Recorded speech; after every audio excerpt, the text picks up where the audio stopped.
The Immortal Thor, issue number 8. Let's go visit Big Mama Gaea. That's what this issue's all about, and I'm here for it. I've really been in love with this book, folks. I didn't think I would say it, but a Thor comic book has really drawn me in. I've never been anti-Thor. It's just sometimes you see there's a clear direction being made of the character, and you just really don't have the want to see where that goes. But this one, I'm kind of interested in. Little insane. This issue, kind of insane. It's more like, what if Al Ewing brought up some themes he talked about in Immortal Hulk, which is like the destruction of the environment. And that's okay, because it's true, probably. Do you remember when Thor's mom became Gaea because Jason Aaron was doing Avengers, and he's like, actually, Odin, like, made Gaea or something? I don't know. Or was it the Phoenix? Is it still the Phoenix that's his, like, mom or something? I don't remember. It's Gaea. He's at the mercy of his mom. So this book opens up, and he's headed to the coast of Norway because there's, like a cave deep in the trenches of a mountain that few can get through.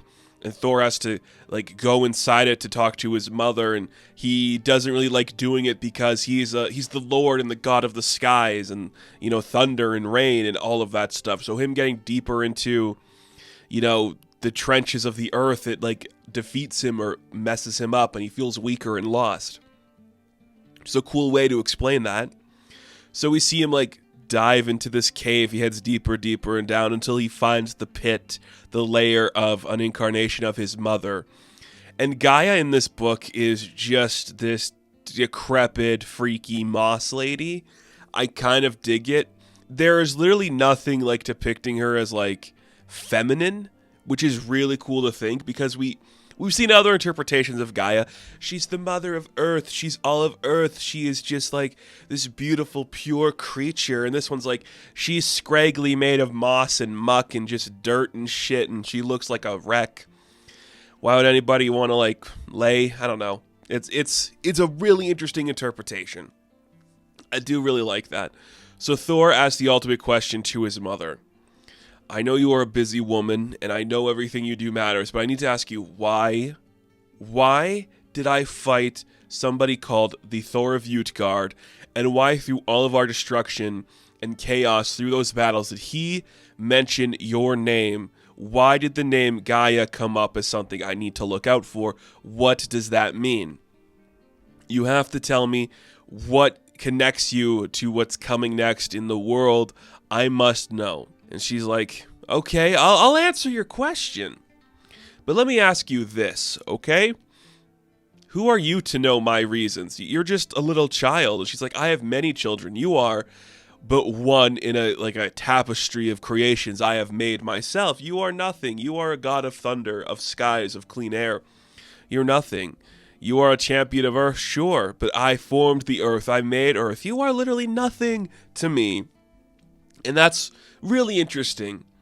Something Al Ewing has been doing a lot with this book is just setting up the levels of goddesses and gods and stuff throughout the Marvel Universe, because you have the Asgardian gods. Well, they are like the children and the childs of whatever you want to say, of like the other generation, which is like Tyrannos and Gaea and all of them. But there's people above them and everything.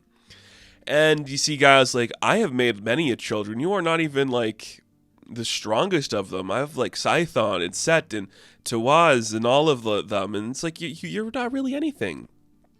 And then Gaea goes on to explain what could be a retcon, I don't know, or it could just be the history of the Marvel Universe. That's up to you.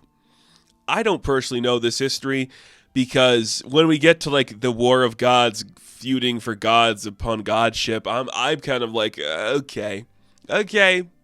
I know where this is going. Not a big fan.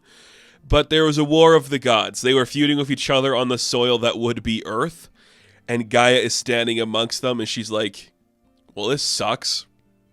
How am I supposed to, like, cultivate this land if everyone's fighting on it? So she speaks to the god above all gods, the mighty Demiurge, the unknowable one, the one above, the one above, the one above, whatever. And she's like, can you just, like, help me here, please? I want to put an end to this so I can grow something here and make something bountiful. And interesting. Save this planet from the destruction of the gods on it. So you see that the demiurge imbues Gaia with some power, and she is able to give birth to strong creations, including her eldest creation, Autumn, or whatever you want to say. He's the sun. She gives birth to the sun, and he blasts all of that, but he has an evil counterpart that comes when there is night or whatever. It's the Demogorge, a creature that Thor has fought before, and he's like, I've faced that many times. And she's like, no, you faced the Demogorge. You have not faced Autumn. If you face him, I would advise you not to. He's like, fine, whatever. And he's like, all right, I get it. Like, you created gods, and you made the world. Good for you. And she's like, it's not that easy. And then I created the one who cannot be named.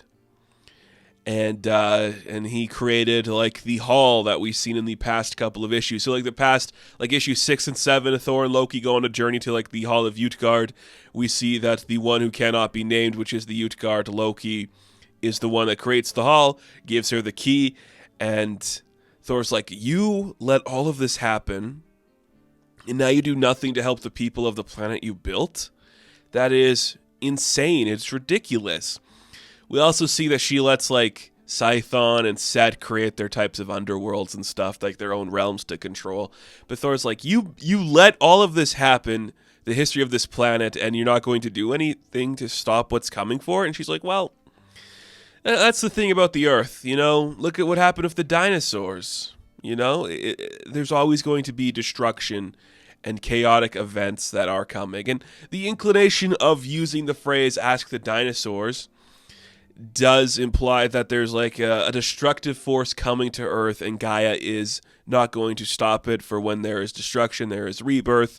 Kind of another symbolization of like the idea of the phoenix and like, well, it'll come back to life, you know, that kind of thing. But she also implies that it's humanity that is destroying itself, and that she is merely letting the forces of nature take the hold on the planet corruptors that are humanity. And you could ask it about like, oh, it's fossil fuels and climate change, or the world's destroying itself. And yes, that is also what Al Ewing is implying. But it's also just like the course of the world is to rinse and repeat, and I am not there to stop the forces. But Thor, he's an almighty God. He's like, I'm not going to let you destroy these innocent lives just because you think it needs to start over again. That would be ludicrous of you and ridiculous. I am not going to let you do that. So he breaks through the vines that he has been trapped in, beheads this incarnation of his mother. If you can call this like her truest form, it is definitely not her truest form because she is all of Earth. And she's like, you cannot defeat the Earth. You cannot fight against it. We are forever. Now I made you. You are my mercy, and you will always be my mercy, Thor. But there are some things you cannot control. There are some things that are bigger than even you. You might fight against the act of nature, but you cannot defeat nature in itself.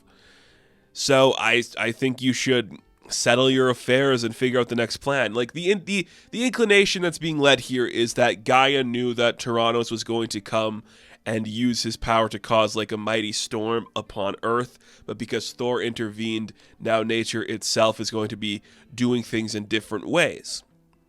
So Thor is literally fighting against like the balances that be, or what are like those things they talk about in like the gods book, the powers that be in the natural order of things. Thor's fighting against those kind of ideas right now. So she's like, look, if you have like some sort of like idea that you can do to like stop the world from destroying itself, I suggest you do it now. So what does that mean to Thor? It means going to the Roxxon building, asking to see the Minotaur, and being like, stop polluting the Earth. That's how this book ends. Thor talks to like the front desk of Roxxon. They don't want to let him in, and he's like, okay, well, I wasn't really asking. I just need to talk to him, and it's going to be our final meeting because I'm going to kill him and stop him from destroying the Earth. That is where the issue ends, and you're like, oh shit, dude, that's crazy. A lot of stuff going on here. Thor meeting his mama being like, well, pollution's bad, I hate everyone on Earth, it's time to start over. That's pretty cool. This book's pretty insane, And all the stuff about like the gods and the realms and everything, it could be kind of like stupid and annoying. I think it handles itself pretty well, where there's nothing egregious about it. It's like, no, this could literally just be like one part of the world, as opposed to like, this is the history of the Marvel universe. It's all like, no, this is like how Earth formed, because Gaia is a character in here. We can say these things and we can have them make sense. So I like that a lot. The interpretation of Gaia is really interesting. Ewan clearly has a good grasp on writing these ethereal characters. He knows exactly how to make them sound and feel. I have nothing against what this book is doing. And I love that it's going back to the classic Al Ewing thing of like, you know what? You know what sucks? Is just big corporations destroying the Earth. What if Thor had to fight them now too? And I'm like, yeah, what if? What would that look like, man? I'm here for that. So cool. I'm all in. It's awesome. I'm excited to see what's going to happen next. So the Immortal Thor issue number 8, I am going to give a 9 out of 10. Now, thank you all for watching this review. Be sure to like and subscribe to the channel. As always, you can check me out on Instagram, TikTok, and Twitter. And of course, I will catch you in the next one. Have fun. Stay safe. Good luck.